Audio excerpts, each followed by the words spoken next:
Ladies and gentlemen, welcome to today's episode of the Elseworlds Exchange here on ComicPop Returns. That's youtube.com/ComicPop Returns. I am your host, Sal, and with me as always is Joel from Cape Joel.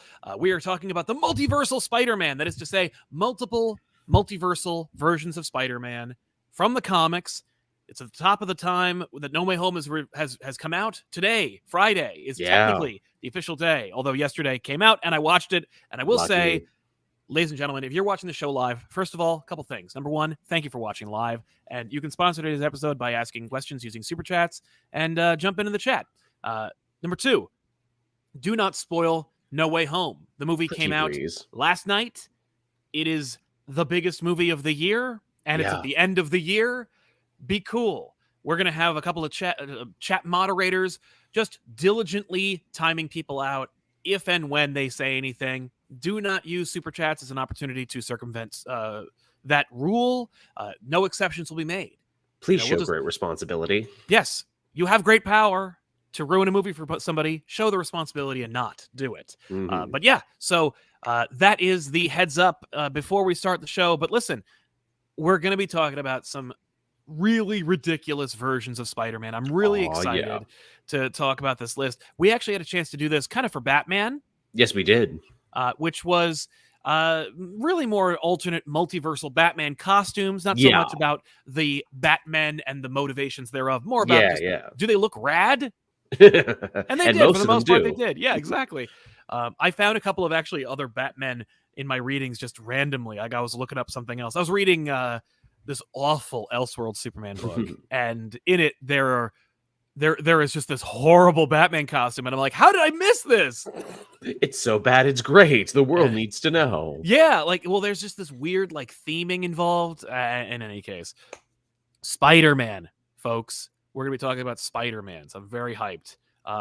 Joel had this great idea. Let's talk about multiversal Spider-Man. Let's talk about Now, another proviso, a couple of quid pro quos, is that there are a lot of female versions of Spider-Man. Yes, and we debated this back and forth where it's like, do we make this part of the show, or should we really show the Spider-Women their own respect and, maybe closer to that Silk show, or maybe when Across the Universe comes out, because obviously Spider-Gwen, Ghost Spider is such a huge part of that.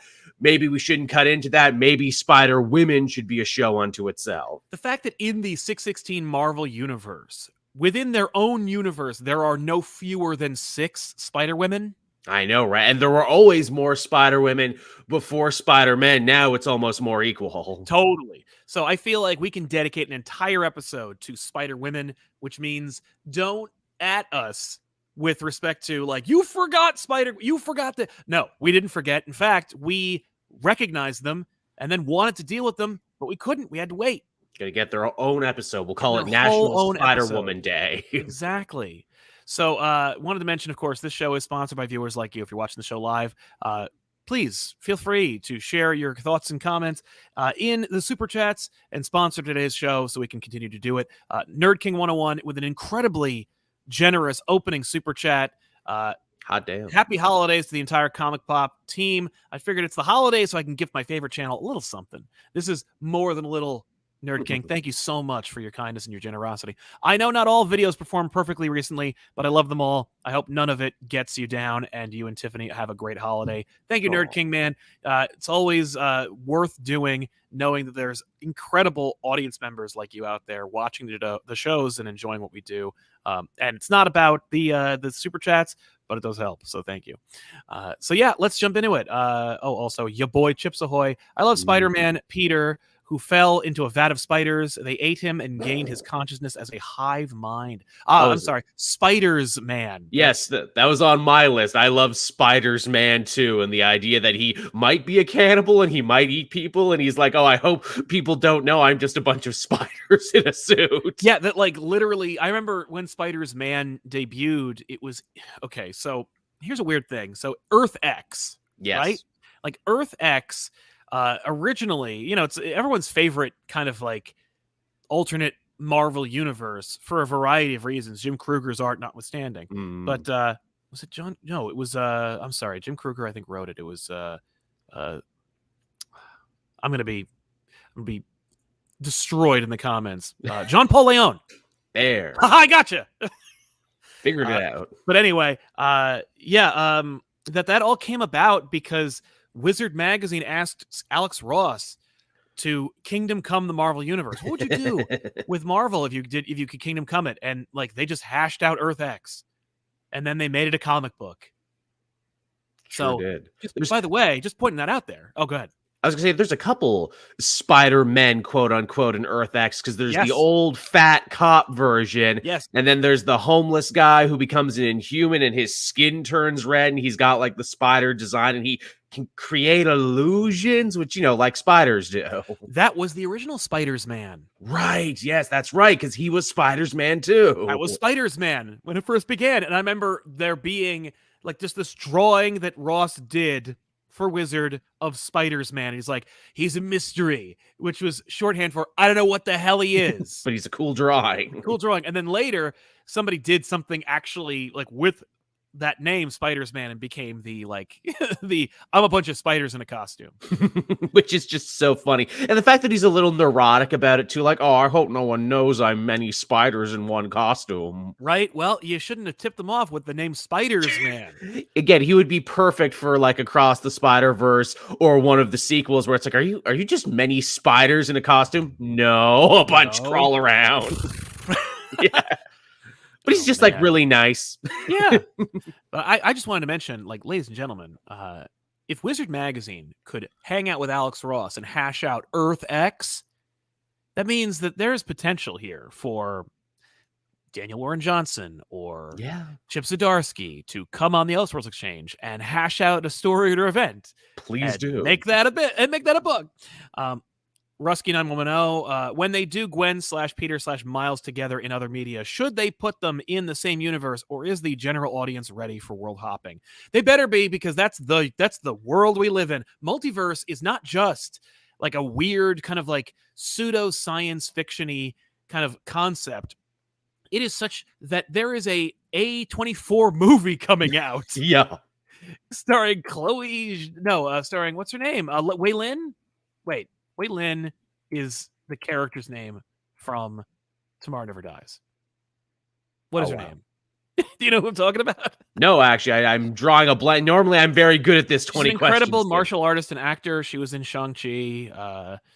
Well. In any case, there's this crazy movie about the multiverse, and it's like, what?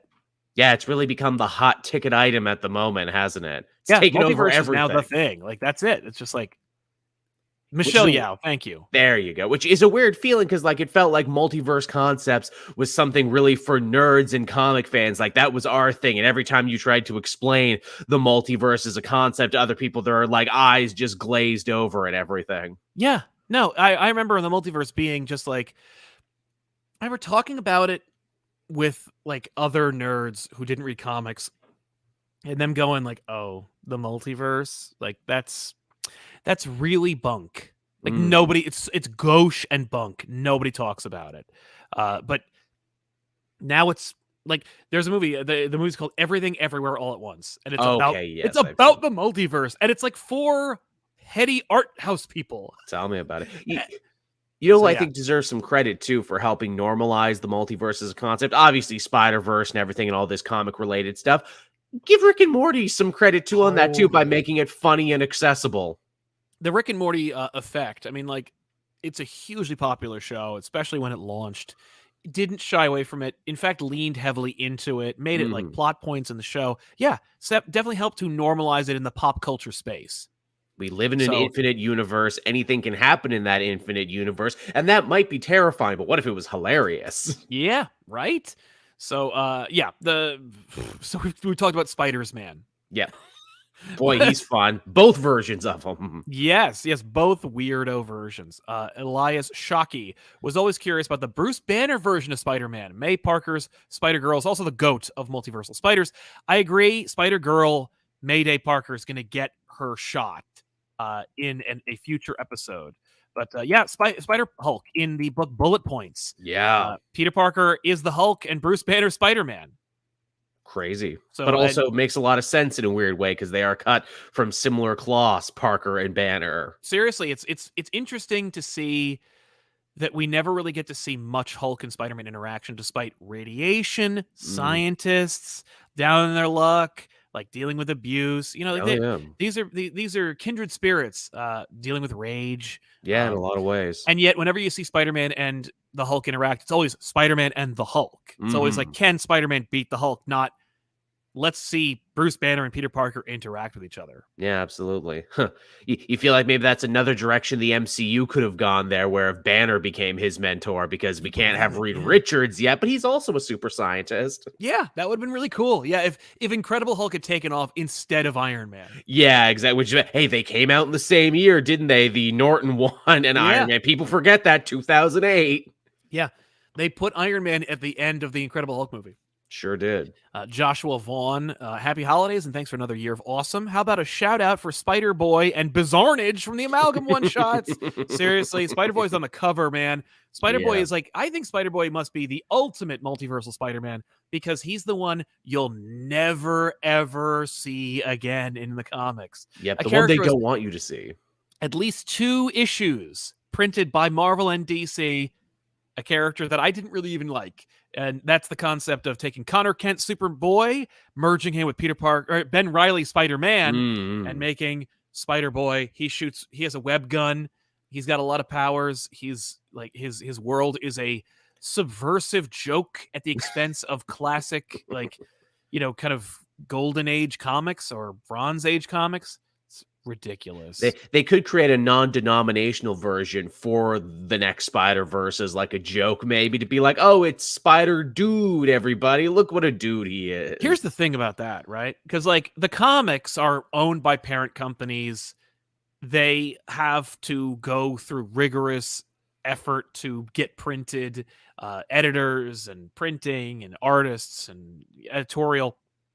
But when it comes to like video games, you know, they could just do whatever they want because they're billion-dollar industries. Yeah. Movies. You know, I remember watching a very Warner Brothers movie, Gremlins, not too long ago. They watch the Disney Snow White film in that movie. They sure do, which is nuts by today's standards. Completely nuts. But it's like, all they had to do was just pay them and put a little credit at the end of the movie. It says, Disney Snow White is property of Disney Pictures. Like, that's it. I wouldn't be surprised, since it's Sony and not Disney, if they just went, so Warner Brothers, how much do we owe you to just put Spider-Boy in the movie? Like, nothing? Nothing. Okay. Okay, here he is. He's in the movie. He's in like one shot. He says, ha ha! Like, that's it. Like, you know, I could see them doing that sooner than in the comics. Oh, no doubt. On a similar note of Spider-Boy, let us also not forget one of the newer, I guess multiversal, it was the main universe, but it was tampered with, so maybe it's different. The Jimmy Olsen Peter Parker Spider-Man of Heroes Reborn 2020. Yeah. Yes, he is a multiversal Spider-Man. Yeah, that is the Peter Parker who didn't get bit by a spider, and instead, depending on which version you read, the Mark Bernardin or the Jason Aaron version is either like a bootlicker to Hyperion or not.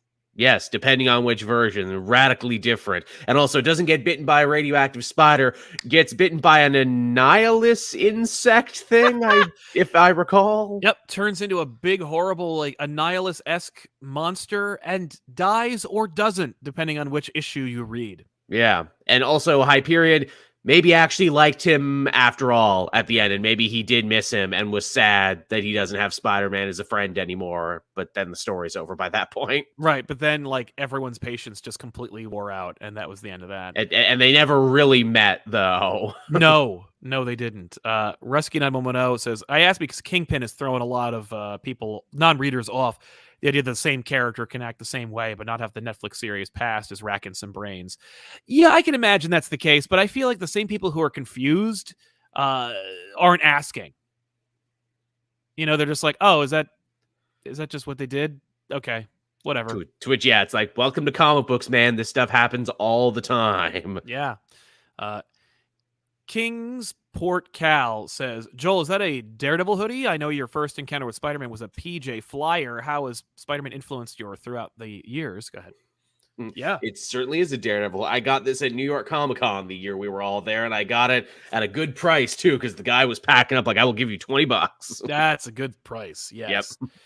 Man, I can't believe it's been since then. That's awesome. Crazy. My Spider-Man's influenced me through being, he was a great inspiration as far as morality. I love the design. So he's informed my aesthetic for superheroes. To the point where I like the character, and then I have opinions about how he's handled. And then I'll drop comics entirely because of how it's how it's affected, and then the same way you interpret fiction or your influences as you grow. It's generational. Yeah. But that's my opinion about that. Jack Ingram, shout out to Miguel O'Hara. I'm actually currently drawing 2099 as I watch this. Oh, nice. Yeah, Miguel, good old Miguel. One of the earliest introductions to an alternate Spider-Man. Although, Definitely. if you look at the pamphlets of the day, Marvel did not want you to think multiversal when you saw Spider-Man 2099.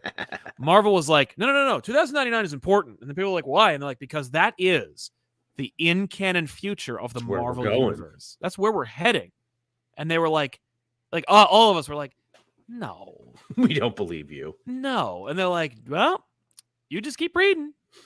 Of course, the answer was they were full of crap. But, that being said, it is definitely multiversal at this point. Miguel's a great character. I'm glad that he at least got into the end of the first movie and then then his own kind of whole plot point in the second movie. Yeah, he looks to be the inciting incident for Across the Spider-Verse, and probably the guy behind why they have their little webware things now to let them jump between universes. Totally.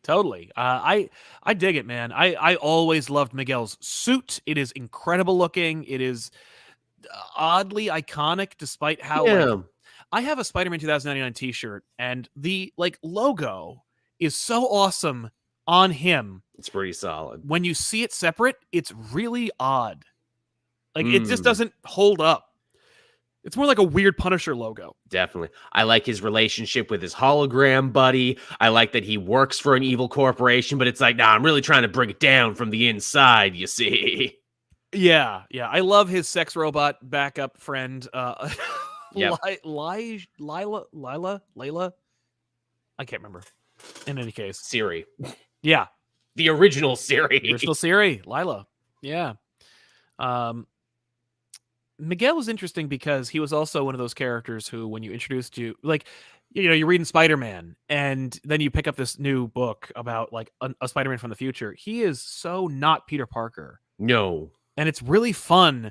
I remember it was really jarring as a kid, dealing with him, and then seeing him, I'm like, yeah, it's something else. So you're getting something very different, and it works. In the universe he's in, it's a miserable, cyberpunk, dystopia, and then he learns a lot of lessons along the way. I'm really, I'm good old Miguel learned a lesson and grew up. He even got his own freaking video game. Yeah, wow, that's right. Yeah, I mean, I guess if we want to talk about the most influential just in terms of recurring, Miguel O'Hara 2099 is always there in one form or another. His costume is always an unlockable skin. He's a playable character in the video game. Yeah, it's so... And I think it really is. Just that's the thing about the strength of a design. If he looks dope enough, they will endure. He will maintain. Has his own future slang, which is great. Shock that. Oh, yeah, I love his slang. Well, it's just leaning into the whole alternate future thing, and they did the same thing with Batman Beyond, so it actually works really well. Do you think he's going to have his future slang and Across the Spider-Verse when we eventually see him, and that's going to be a thing? I feel like it's gotta, right? At this point, you gotta have Miguel say shock instead of the F word.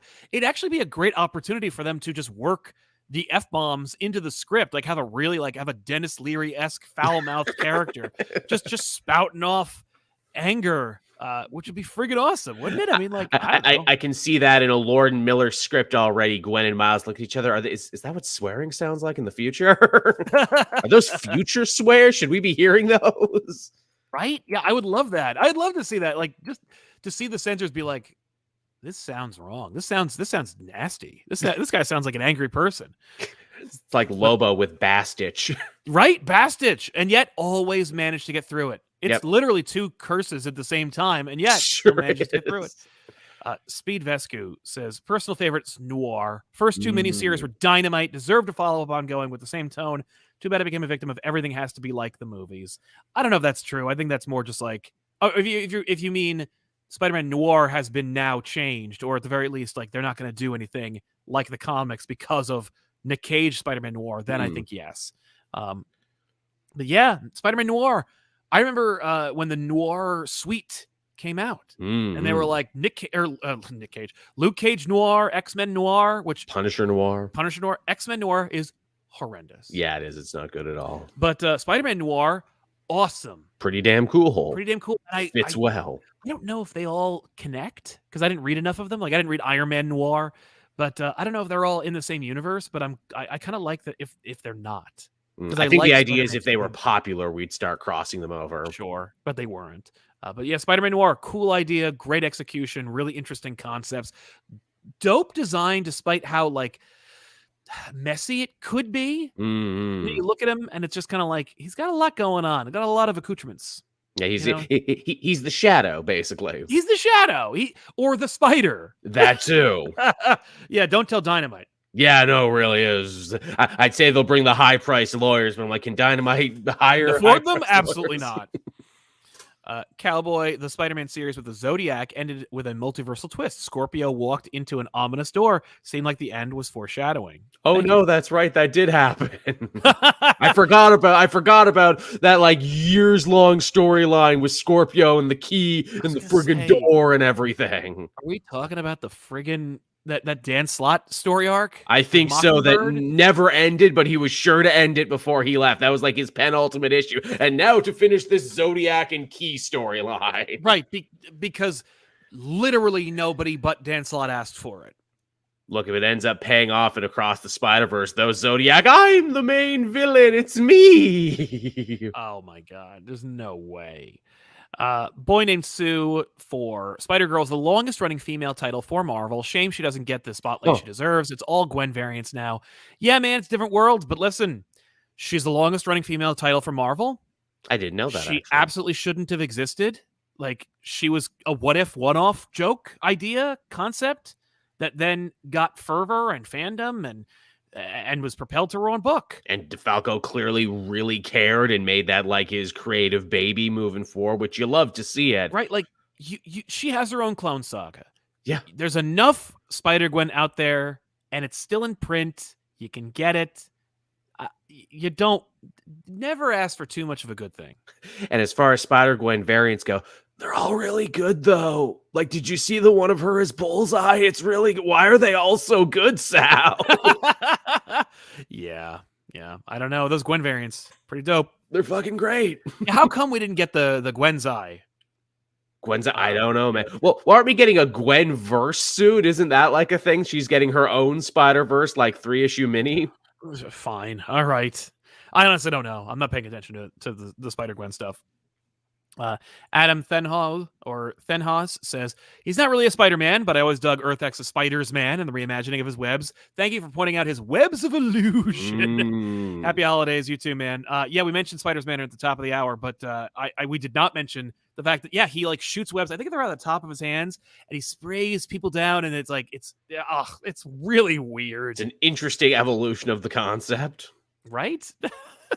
Again, a lot of these spider people we're talking about don't have like extra powers. They may basically just do what Spider-Man does. I always enjoy that. But what if they could do something else, like Venom blasts? That's true. And I guess being invisible too. I feel some writers forget Miles can do that too. Yeah. I know I did. He doesn't use it all the time. Heck, there was that big Ben Reilly crossover with him this week in Spider-Man, and he used the Venom blast, and I'm like, oh, he can also go invisible, too. He probably should have done that at some point during this fight. Yeah. At least he does in the movie. Yeah, he does. The derpiest of derps. Don't forget Super Spider from Amalgam. Yes, Super Spider. I think that's just what Spider-Boy grows into, but I don't remember. Yeah. Superman and Spider-Man. He's a Kryptonian. His father, Rich L, sent him to Earth in an escape pod. Here's one I'm sure no one remembers, but I think this would be a great addition to Across the Spider-Verse. This could fill the Spider Ham role. Spider Monkey from Marvel Apes. My God. That one wrote itself, right? Because It there sure are did. actual spider monkeys. There are spider monkeys. It's right there. Come on, guys. It'll be the next big plush thing. That'll be the new Baby Yoda, I promise, by Christmas, 2 years from now. No, they're not. Dude, let me tell you, I don't know how many times I've told this story on the show, but I will mention it one more time at Please least. do. I was there when Marvel was invented at New York, the first year of New York Comic Con. I didn't know what else to do because it was the new show. We couldn't get on the main floor because it was crazy and it was packed, and there was only in one area. So we're walking around. We're going to panels, and the Cup of Joe panel is happening. And I'm like, oh, let's go. There were about 25 people in the audience for Joe Quesada, who was editor-in-chief of Marvel at the time, doing his Cup of Joe panel. And so we walk in the middle of the panel. We have a seat. And they had already opened the floor up to question and answer. And this person raised their hand. Joe Quesada called on him, and he said, I've got 2 words for you, Joe. Marvel Apes. And Joe Quesada, just lost it. He was like... It's nice to know it's just that easy to pitch something to Joe Quesada. Seriously, he goes, Marvel Apes. Oh, my God. That is such a great idea and has so many possibilities. That is such a great idea. And he had a panel of other creators with him. I think Bendis was there, and they were just like, lol. They thought it was funny. And he's like, and he kept, as the panel kept going, he was like, don't let me forget about Marvel Apes. Don't let me forget Marvel Apes. That is happening. Marvel Apes. And sure enough, the first issue was a homage to the New Avengers cover. I was like, I remember a year later, I'm like, there it is. He did the thing. I thought it was just a long bit, but no. He really liked that idea. Spider Monkey. I'm glad that we got to see the end of that universe. Yeah. Dr. Doom. It's just like, no. Be gone. Yeah, not really referenced ever again, huh? Like in all these other things, like Spider-Man 29 will always come back. Oh, Spider Monkey, no. We never see Spider Monkey. I think it's because Spider Monkey is killed by Dr. Doom. Dr. Doom catches him and he says, before I end your miserable life, please tell me what simian is Dr. Doom in your universe. And he says, a baboon. And Doom says, Dr. Doom the baboon. Yes, that makes sense. I'm going to end your entire reality. Yeah, I see what Quesada was saying. Yeah, Dr. Doom the baboon, solid 10 on 10. Right? Rusky 910, Kane and Ultimate Jessica Drew are 2 I love. I wish they would do more with. If you mean Kane, the rejected Spider clone who had his own book for a while called Scarlet Spider, he's not an alternate version. I mean, again, those Spider-Verses play fast and loose, where it's like, wait, are you the real version of you, or are you just a version I'm meeting? Right. No, I think that's, I think it was Kane the real is him, main too. Kane. Ultimate Jessica Drew, though, now that's a character I haven't seen used to any effect outside of the Ultimate Universe. Tell me about it. Bizarre, right? Because it's basically just Ultimate Peter Parker, but with, new experiences and memories and stuff, but interesting. Yeah. Great character, great design, too. Mm-hmm. But Jessica Drew belongs in another episode.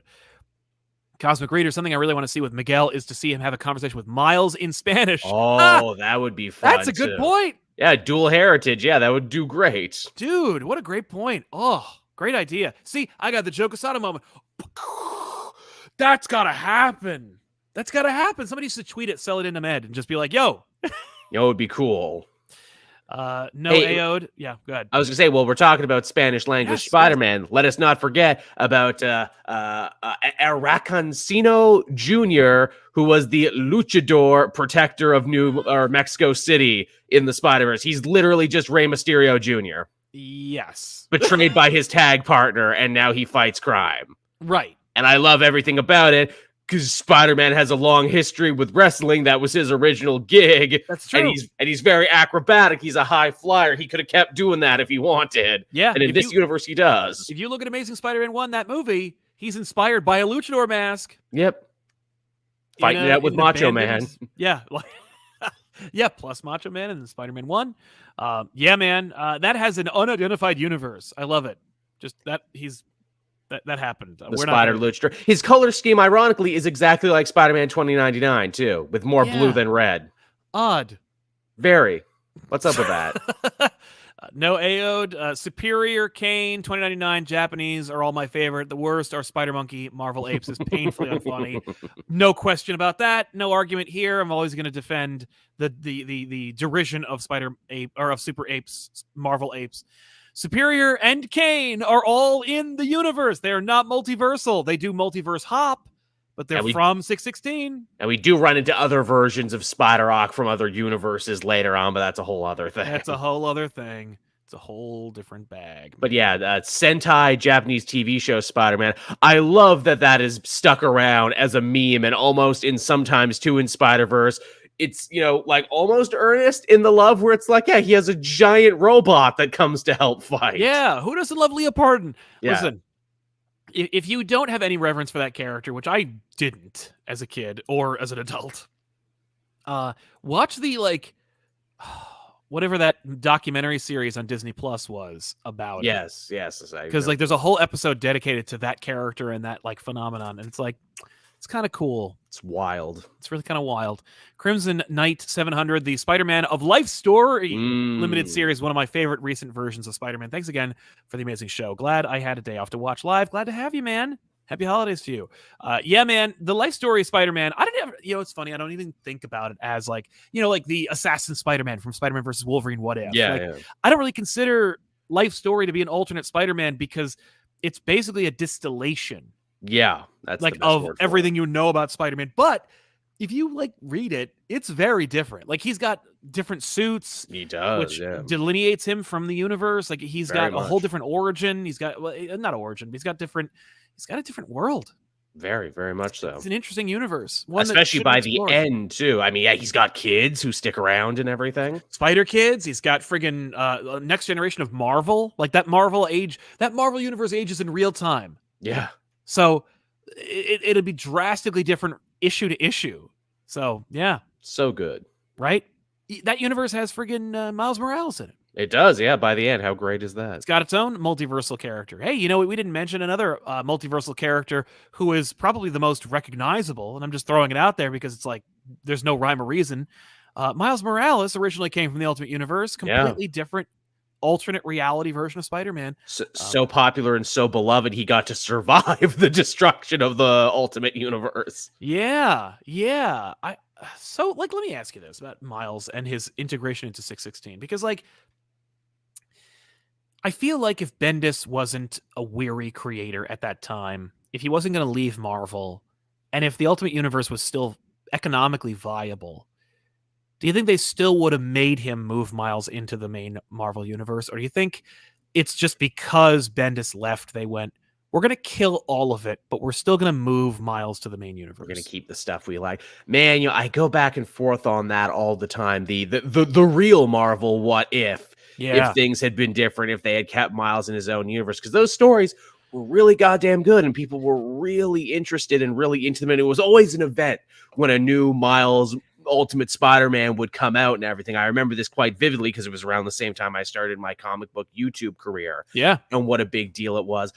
But I also feel like there was this kind of feeling of dread and winding down where it's oh no, Earths are crashing into each other. Oh no.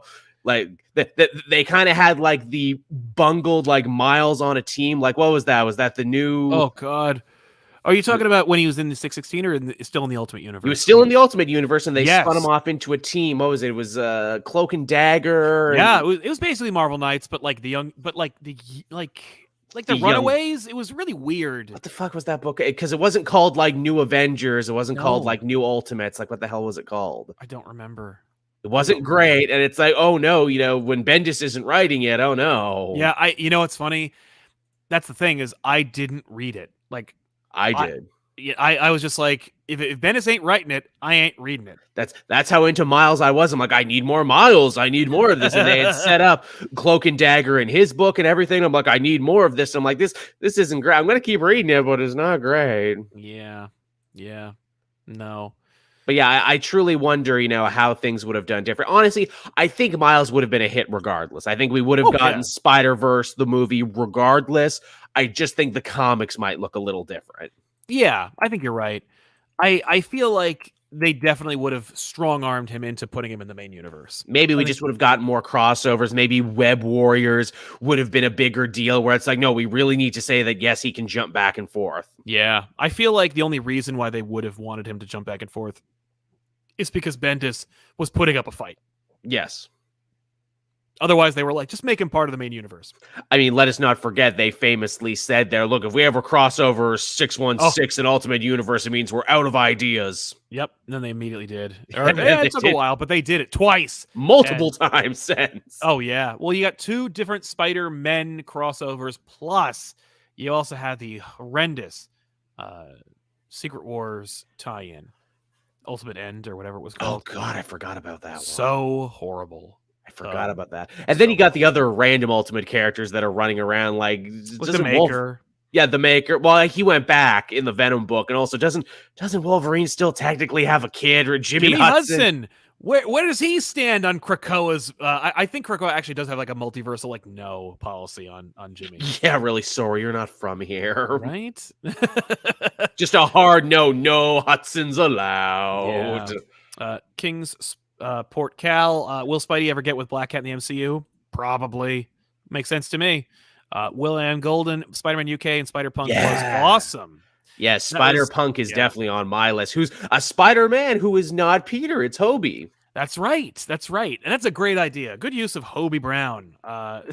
It's a great reveal, too, because you see him in the original Spider-Verse just under the mask. You know he's British because he has an accent and everything. It's only when you read his special little tie-in do you see, oh, shit, it's Hobie. And he's fighting like an evil Thatcher-era Norman Osborn. Yes. And the art is all like the Sex Pistols. And even his logo is like the old Sex Pistols thing. And I'm like, that's so fucking cool. Right?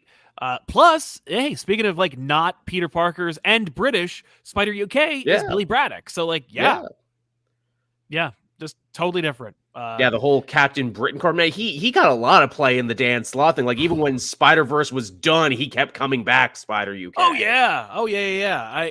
Did they kill him off or did they hang? Well, they ended the Captain Britain core. Yeah. So I assume he didn't make it, but I guess there might be a Betsy Braddock Spider UK.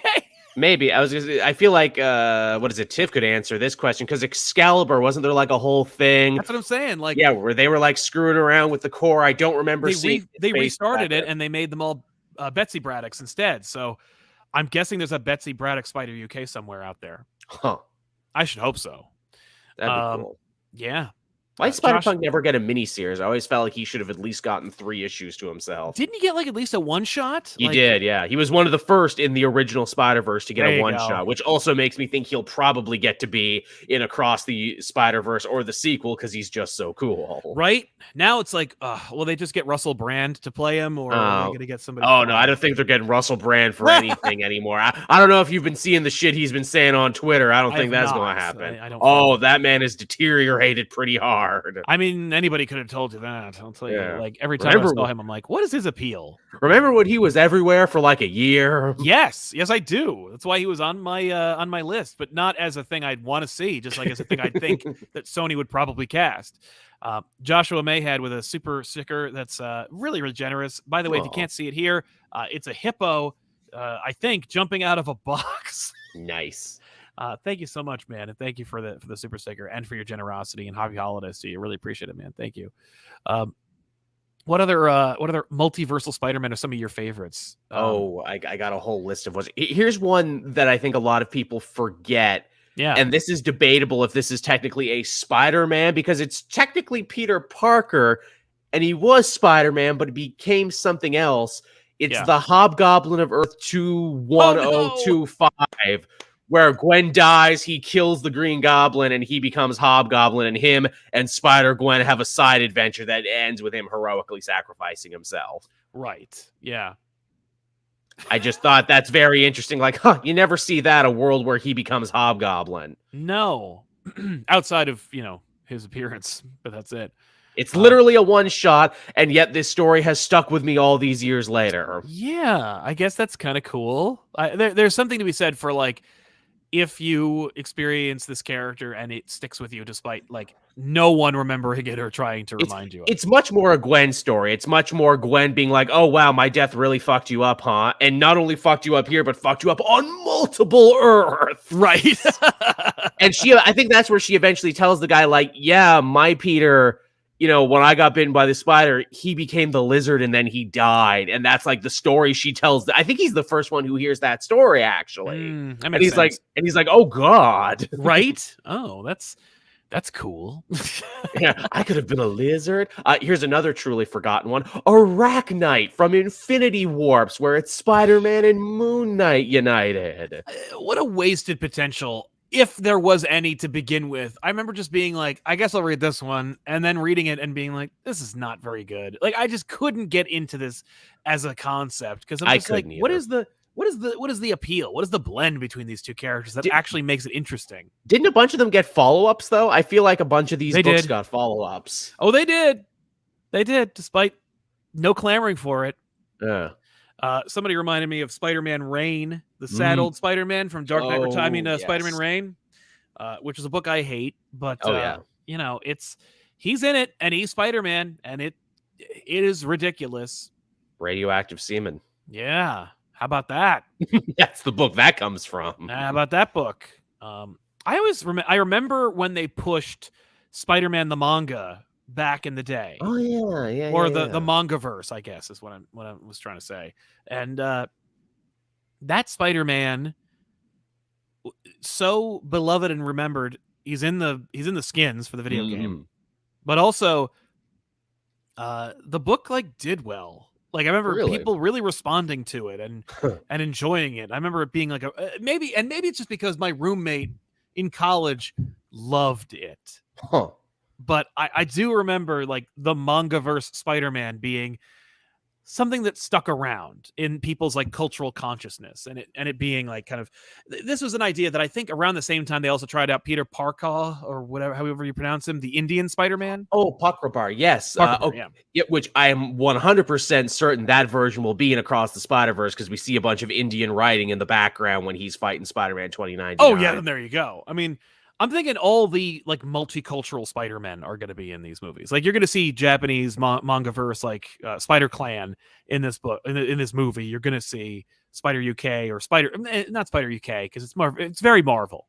It's good for international audiences. I love the Indian Spider-Man story because I think it's the perfect codifier of basically what the original Spider-Verse movie was trying to say before it ever did, and that is, anyone can be Spider-Man. The story is so beautifully universal. You can superimpose it on any culture and any person in the world, and it works. He's a hardworking, guy who doesn't get a lot of respect. He lives with his aunt and uncle, and eventually he learns great power, great responsibility. Universal. Yeah, no, it's true. That was the pitch. The through line was just like it can apply to anybody, and then they executed, and it like they all were genuine efforts that made it like that proved the point. NB Yellow Paladin, I enjoy his alternate versions of children like Anna and Mayday. A lot of people do. Yeah, they do. They got big fan followings. They do. Spider Girls though, go on another show, but I do whole episode. Yeah, I feel like Annie was created deliberately so that people wouldn't think Mayday. Yeah, so we can't use May because that's a whole other, that's MC2. We got to do a whole other thing.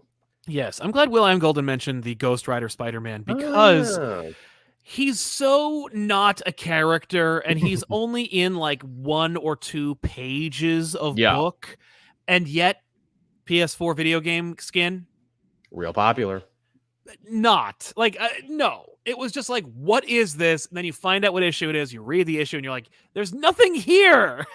But I'm a video game designer, Sal, and that's a cool image from a video game. Is it? It's bizarre. It is cool in terms of it being a Ghost Rider, but it's just so bizarre. But yeah, there's nothing. Yeah, it's a weird decision. It's just like, I want to do the Spider-Man. Spider-Man does not wear jackets. He wears a full skin-tight leotard. So we need to blend the Ghost Rider head to the skin-tight costume, but make it blue. I don't know. Bizarre. How about the Stan Lee Spider-Man, who we see for a split second in the finale of Spider-Geddon? I don't remember that one. There's a Stan Lee Spider-Man in the very end of Spider-Geddon. Again, it's like maybe a blink and you'll miss it page, but I'm like, oh, that's a nice little tribute. So it's like if Stan Lee were Spider-Man? Yeah, because again, hey, infinite universe. Yeah, all right, you got me there. That's kind of fun. I'm shocked that one didn't get like a one-shot or even like a backup. I'm like, oh, you mean you can't tell me a version of Spider-Man who's also a struggling comic writer at the same time on top of everything else, lives in New York? Fun. All right, I'd read that.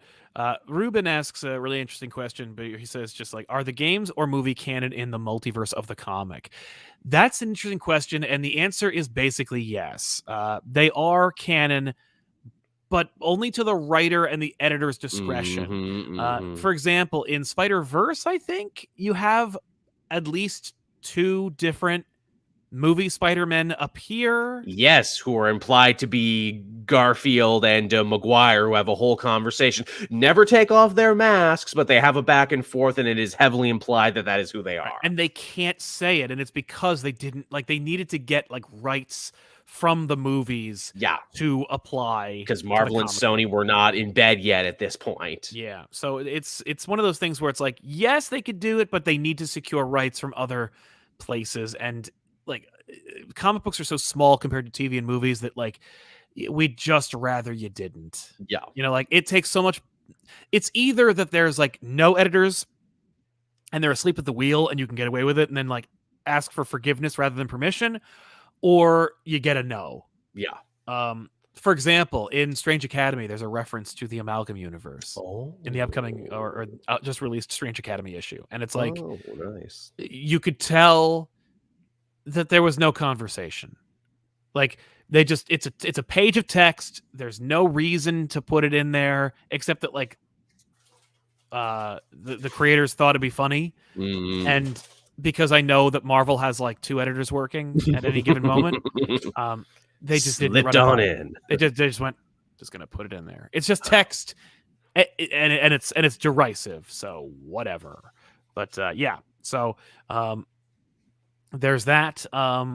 There's always like the alternate multiversal Spider-Men who are basically Spider-Man, but for a choice. Those are all the what if Spider-Man. Yeah. You know, like what if he joined the Fantastic Four? What if Uncle Ben didn't die? He was an X-Man. Yeah. What if he was possessed by the alien costume? You know, like a lot of those. What if he's a monster? That's a real popular one. What if he kept his 6 arms and became a monster? Here's probably the deepest cut I got. Earth the Web Slinger from Avatar's The Covenant, which is a Captain Avalon story where there's a Spider-Man who is like a Dungeons and Dragon monster and like a red cloak and like mandibles and shit.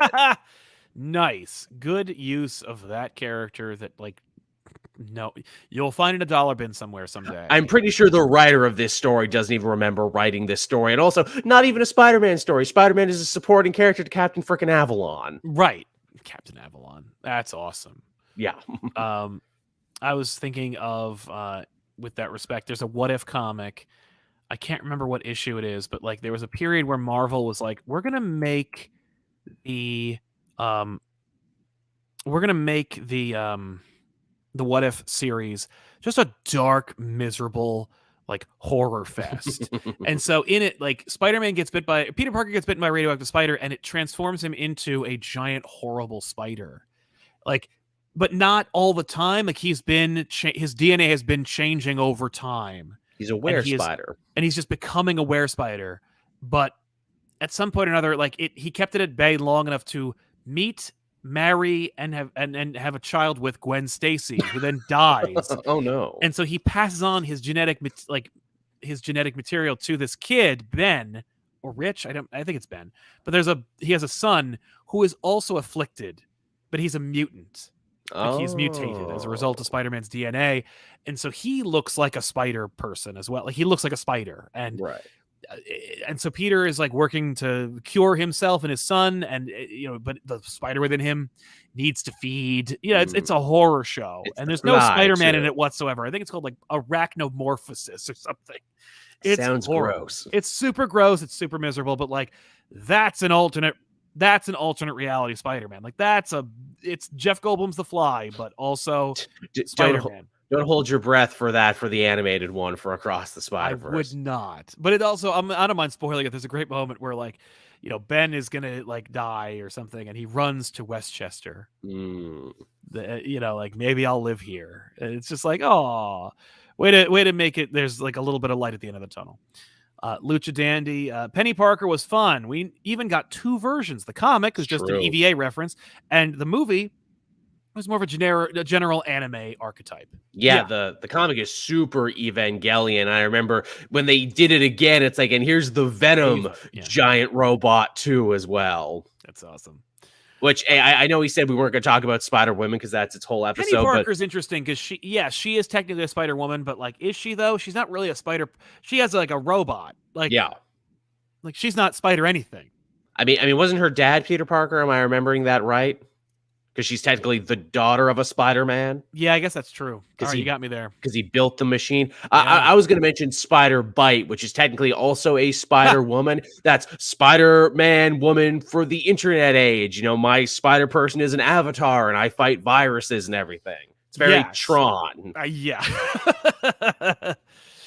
Jack Ingram, how about the many what-if comics like Flash Thompson or Spider-Man vs. Wolverine where he becomes an assassin? Yeah, Flash Thompson as Spider-Man was an interesting one.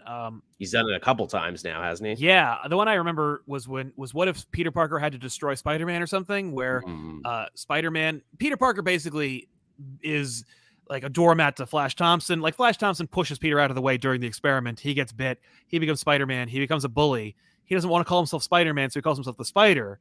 Peter develops Doc Ock technology and becomes Spider-Man and defeats him.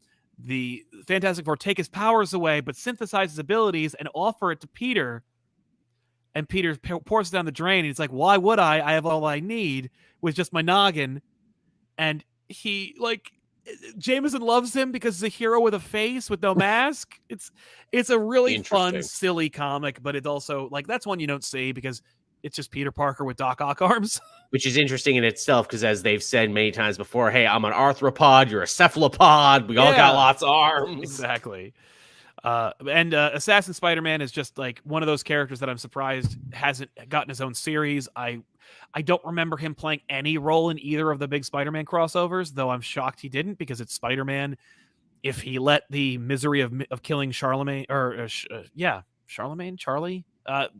Wolverine's girlfriend, make him divorce himself from his friend's family and life in America and become an assassin for hire. And it's a dope costume. It's kind of an homage to the Alex Ross suit that but it's a Peter who's just let the misery and bitterness take over. Wasn't there a what if from not long ago where it was Peter Parker, but he became the Punisher. But he still wore a Spider-Man costume? Yes. does that count, or is he technically something else because his name is different, even though the suit is the same? No, that counts. That's what if Spider-Man became the Punisher. Right. Okay. That's Spider-Man. I mean, look, you see that suit, which I bought that issue because of that suit. It's very good looking. And it's a recreation of the classic cover where the Punisher's shooting 2 guns and his mouth is wide up. The Mike Zeck cover. Exactly. Such a great cover. But it's Peter, and he's got guns in place of his web shooters. Yeah, which is Assassin Spider-Man does too. But to better effect, I think. Jace Jensen says, the Peter Parker from the Dark Ages is, I guess, a stay-at-home dad with a grappling hook web shooters. Yeah, true I love that one. I mean, it's basically just Peter Parker. But yes. I like that one a lot. 4. Well, is there one where one more day didn't happen? I want that. Yeah, it's called Spider-Girl. Yeah, where it continues for a long stretch of time. Yep. Tevia, what about Norman Osborn Spider-Man? Oh, yeah, that was a thing. And I think that was superior Ox, ultimate foe. He had to fight an evil version of Norman, who was also a Spider-Man. Right. Does superior Ox count? Yeah, I wonder, because technically he is Spider-Man, and we do run into other versions of him from other universes, so maybe not the main superior Spider-Ock, but definitely some of the other ones we meet. The AMC 2000, this is great. Also, does Sideways count? You know what? Might as well. Yeah. Although there is a Spider-Man in the Legion of Superheroes or something that they put in there. Oh, wow. He's there. It's a different Spider-Man, but it is Spider-Man. Sideways counts, but he doesn't get invited to any of the family reunions. He's the black sheep of the bunch. I think it's more like Sideways mistakenly gets invitations to Spider gatherings. And he's like, what are you doing? And he'll just pop in and be like, this is not me. Well, I you have a live very in New different. York. It's very distinct in my universe. You live in New York and you record stuff, don't you? I mean, yeah. Yeah, and you're a kid who's like mistrusted by the media, and you have this cool costume with big eyes on your face and a skin tight outfit. Yeah, And you're fast talking. yeah. Your And boy. you Yeah. kind of got that Quantum and Woody color scheme too. I feel like that could be a joke too, that one of those guys shows up. Valiant would love that. Man, Quantum and Woody has a great color scheme. Sure does. Yeah, boy Chips Ahoy. What about Identity War Spider-Man? Uncle Ben didn't die, but he is a jerk and makes Peter consume the energy of other Spider-Man. Yeah, that's that horrible issue that I remember reading.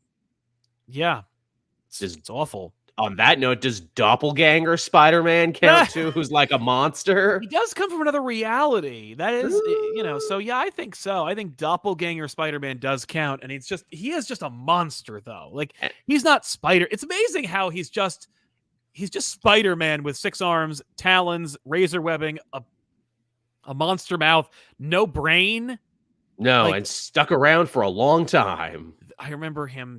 I remember seeing him in. There was an issue. He's on the cover, and I remember seeing it because of Maximum Carnage. So I picked up that issue where he and Macendale Hobgoblin fight him. Nice. And I was just like, "What is this?" And like, of course, you'd have to read Infinity War to find out. But like, yes, from the time. But like, even then, it doesn't really make any sense. It's just another. We made doppelgangers. What? And they stuck around to even recently. I think in like that Philip Kennedy Johnson Agent Venom book, he's in that. No. Yes, he is. Like the evil corporation is experimenting on him to get something out of it. I'm like, oh my god, this character is still around. Right? That's so weird. That character like outlived the Daredevil doppelganger. Yeah. Yes, that Daredevil which lasted way too long as well. Tell me about it. They used that as a plot point to like clean up messes in their friggin' where they're like, he's dead, so am I. That's wait till Chip Zdarsky. That's going to be the big finale of Devil's Reign. The doppelganger Daredevil's going to show up again. If anybody could do it, it would be him. And it was me. I was behind Fisk the whole time. God. Cowboy says, I would like to see a What If series with Captain Carter, Spider-Man UK, and Blade, a multiversal UK team up. That'd be great. They tried the Union, which was their idea of like a United Kingdom super team, and then they launched it in an event, and then they couldn't launch it, and then that died on the vine very quickly. Which is a shame because those costumes were cool. Yeah. Are there any that stand out to you? Some of your favorites? Some of your like where it's like, I love seeing this. Every time this character shows up, I'm like, cool. I mean, Spider-Punk, I definitely fist pump every time that character shows up. And I think that character, like Spider-Gwen, has a lot of spin-off potential should they ever want it. Totally. Yeah, that's definitely one for me. I mean, the Mexican wrestler version, because I mean, come on. I'm wondering, here's a question, and it's just more of like a philosophical theory rather than like my favorite or anything. But does the House of M Spider-Man, because reality itself was warped around the 616 universe to make Peter Parker the House of M Spider-Man, does it continue after they ended it? Like, does it skew into an alternate tangent and become a reality, or was it just an alternate version of Peter Parker 616 Spider-Man? Oh, that is a hell of a question. I mean, if this was DC Comics and it was Flashpoint, they'd be like, yes, it continued. Another Earth kept going. Another Earth, because it's popular and we want to keep making Thomas Wayne figures. Yeah. But yeah, man, House of M. I mean, I definitely think you could argue for it. Yeah. I don't know if Marvel would want it to be that case, but I think you could definitely make the argument. Right? I would like to see that. I'd like to see that continue in some way, because I think that's a neat idea that could be explored, especially if it's like, does that Spider-Man know he's a fake? Like, does he have the same lesson? It's interesting. Is he still Green Goblin? Yeah, good question. What was it? Ruben asked a question, so I'll get into that one. Ruben says, at the beginning of the 2000s, they did Mangaverse and fairy tale versions where Peter was Cinderella and a knight, MJ was Red Hood. Yes, I remember that. Jumping on that. The Real Zoobs says, remember that Cebulski Spider-Man fairy tales book? 4 issues, 4 different Spider-Mans, like Prince of Arachne, a knight, and Izumi from Japan. Yes, I do remember that because you have those books. And I actually, what was it? There's some great art from Ricardo Tercia which shows you like these 4 different spider people. And yeah, Cebulski, by the way, worked on that. Current editor-in-chief of Marvel Comics. Interesting. Yeah, you get a lot of interesting stuff in there. You got some Rhino, some Hobgoblin, Carnage is in that book. I mean, I'm a sucker for any time. It's like, let's take these characters, but make them knights and put them in a fantasy land. Yeah. The reality of a Little Red Riding Hood variant of Spider-Man is also in there. So you get that. Which I don't know if that's Spider-Girl or Spider-Man. Girk Pectus, an alternate Spider-Man I wish we would get is what if he was born a mutant with different powers, and how would that affect the spider bite? Yeah, that'd be interesting. Yeah, how come they never did like what if he was just an X-Man? Well, there was that great story, wasn't it? It was a continuation of Renew Your Vows, where they're like, well, maybe we should send our daughter to mutant school. Maybe she would have a leg up in this. And it's kind of like Spider-Man being like, well, I didn't have no fancy mutant school growing up, and I turned out fine. It's like, but don't you want to give your kids more than you had, Peter? And that's kind of not a mutant Spider-Man. That's why he didn't get to school. Yeah. Well, that's his thing, but he's also like kind of being a little resentful. It's like, I wish I could have gone to mutant school. Maybe things would have been better for me if I did. It would not have. Yeah, because then you would have been forever pulled into the X-Men soap opera drama, which you already have enough on your own. Yeah, yeah. By the way, where is the Age of Apocalypse Spider-Man? I mean, I think everyone died. I think that's the idea. True. Ruben reminds us that I think House Van Peter died impaled on the Goblin, like Green Goblin. Yeah, but like, so. But what if he didn't? I mean, Green Goblin died when the Goblin Glider impaled him, and he still lived. Exactly, right? Apparently, there is an Age of Apocalypse Spider-Man. Oh, did I miss that? I'm just looking at it from another place. Though means unknown, the Spider-Man got his powers during a war between mutants and humans that, as there was never anyone who led the mutants in peace, he was part of the Avengers led by Captain America. During the battle, 2 more time travelers, Bishop and Shard, appeared on the battlefield. They took Wolverine and Storm with them as they jumped through another time. Huh. He's just a cameo. He has no speaking role, and the image of him is blurry, and he looks like he's Ben Reilly in the Scarlet Spider costume. Oh, see, I'm looking at one right now. It's, I guess, when they did a series of variant covers to honor the anniversary of Age of Apocalypse. Ah, yes, I'm seeing that too, and it's they pretty did one neat. of Spider-Man. Yeah, red eyes, more blue than red on the design there, a little armored. I like it. Yeah, that's kind of cool. Do that. Yeah. Where's that? Yeah. If Gwenpool and Spider-Gwen exist, you should be able to to do this. That's at least, like, again, a 3-issue mini right there. Spider-Man, Age of Apocalypse, the story you never knew. Yeah. And yes, thank you, King Sport Cal, or King's Port Cal. Yeah, he faked his death, I think, to, like, retire and live with his family. That's how that ended. And then, of course, it didn't because, like, you know, Mark Waid wrote the miniseries, but it was part of the Bendis series, and it's reality. But yeah, so there's a lot of different. According to just the Wikipedia, there's literally hundreds upon hundreds. Yeah, there's over 100 in this list. I mean, like, there's different versions of your favorites. Like, there's a spider. There's a man spider. There's Spider Cop. Who's actually from the video game. Yeah, they put him in the comic book. Ha ha ha.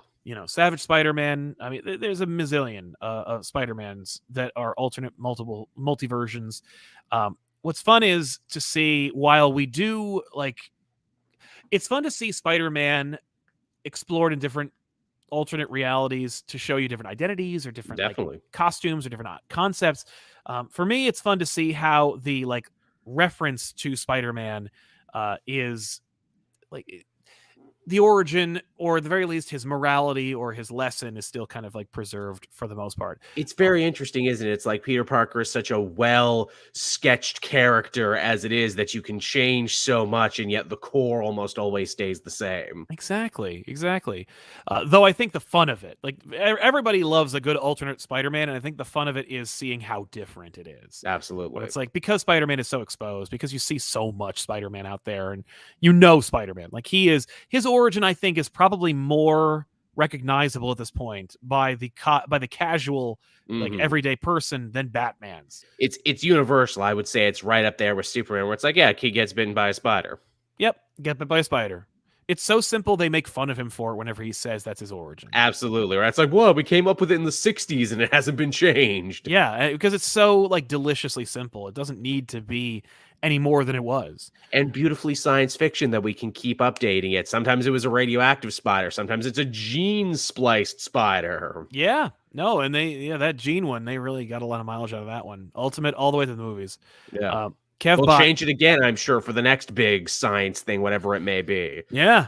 We can't forget PS4 Spider-Man. I love PS4 Spider-Man. Don't we He, all? like one I mentioned earlier, is a distillation, life story. Yeah. I think it's more like a distillation of Spider-Man. Like it's boiled down to a roux of Spider-Man. Like this is the core of Spider-Man. It's got it all. There's a heavy implication of other things. Oh, yeah. But we're really focusing on just this one story he's in. Early in his career, too, which I like. Yeah. But not so early. Not so early that like he's a greenhorn and we got to do a reinvention of every villain. Like there's a ton of villains that are previously established that we don't see or that we saw references to. They find the sweet spot, yeah. It's been around, yeah. Did you hear apparently Tom Holland got to play the new Spider-Man game while making the new Spider-Man movie, and he was just blown away by it. He's like, can we do some of these action scenes in here? Can I do one of those? I did not see that. That's awesome. Good. That's for an him. article making the rounds, and I'm like, damn, Tom Holland, why are you so good, Tom Holland? Right? That's awesome. The Real Zoobs, Lucha Dandy mentioned Hostess Fruit Pie Spider-Man. Oh, yeah. Yes. Killed too soon. Left too soon. I agree. Loved it. Likewise, Spider-Man and his amazing friend Spider-Man, who we know exists because he's one of the first ones Dan Slott has killed. Yeah. I don't consider any of the deaths to be canon. I'm like, screw that. That's like rage inducing because it's just so like mean spirited and gross. It's very DC Comics identity crisis, isn't it? Let's kill and brutalize all these side characters because why not? Seriously. Max says, what if Spider-Man was Punisher? We talked about that one. Great costume. I didn't really like the issue, but I like the costume. King Sport Cal. Joel, you got any brief thoughts on the Hawkeye episode 5? Also, I love the black suit. Spidey, before Venom came along, love you, bros. Shut up, Joel. Joel, don't be very careful. Don't spoil the episode. I won't say the big thing, but I will just say it is good. If you have been waiting and thinking and theorizing, I think you will be pleasantly surprised. Really like what they're doing with Echo. They are working overtime to spin her off into her own show and everything there. And I like her. She's good. She's got a lot of, she's got attitude and a lot of like, expressiveness, for a character who speaks an American Sign Language and everything. Yeah. I'm like, yeah, I'd totally follow a whole episode I'd follow a whole series with this lady. And just, man, can I just say Florence Pugh is just also amazing and just so commanding how she can go from like, oh, I'm wacky and funny, look at me, but I'm also deadly serious as well, too. Yeah, I like her a lot. She came into her own in this one a little bit more than the last one. I would agree very much so. And I'm like, is she going to get a movie series? Is she going to get a TV show? Because I would very happily follow Yelena around to have adventures. Sure, she'd like that. Ruben Castaneda Sosa says, are there alternate versions of Miles Morales? Well, read Spider-Man 2.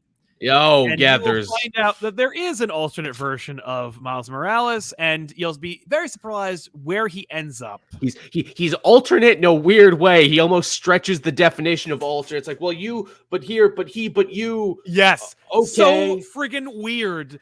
Also, he's got a clone saga, so there are a bunch of them, but like it's not yeah. So there's the D&D version of Miles from that alternate universe, which I enjoyed a lot. All right. But yeah, so the point being, there is a ton, but we really, really appreciate you guys like sharing your own personal, favorites, and let us know in the comments if you caught this after it was live. Check the comments down below and share your own favorite alternate reality or alternate multiversal version of Spider-Man. So that's it. We want to thank you so much for hanging out with us. We're really lucky to have you. If you haven't already, make sure to subscribe to youtube.com/ComicPop Returns. Help us out. If you haven't already, also go to youtube.com/ComicPop and get us to 100,000 subscribers. We're 1,000 subscribers away at the time of this show. So otherwise, that's it. Go check out Cape Joel and hang out with us later. We're going to be back on Monday. We're going to be talking about No Way Home, nonstop spoilers. Tiffany and I are going to be doing our live episode of Off the Rack where we review comics just to talk about No Way Home. So I hope if you're I'll looking have seen for the movie by then or had a chance to. Well, if you haven't, just just hit the watch later button. I promise we will not spoil anything for the first 2 minutes of the episode, just so you can get your bearings and check us out. Otherwise, hit the like button, subscribe to the channel, hit the bell for notifications. We'll see you guys next time with an all new episode of the Elseworlds Exchange. And Happy New Year to all of you. Yeah. Happy holidays. I don't know when we're going to come back. Whether I think next week is off, but then we'll be back for 2022. We got ideas. We're already kicking around stuff we want to do. So much. Yeah, it's just business as usual, folks. So, no hiccups or bumpy rides, but I got a placeholder next week just in case, so you don't miss anything. You won't miss a week. Thanks a lot for hanging out with us, everybody. Have a great weekend and be safe. So long.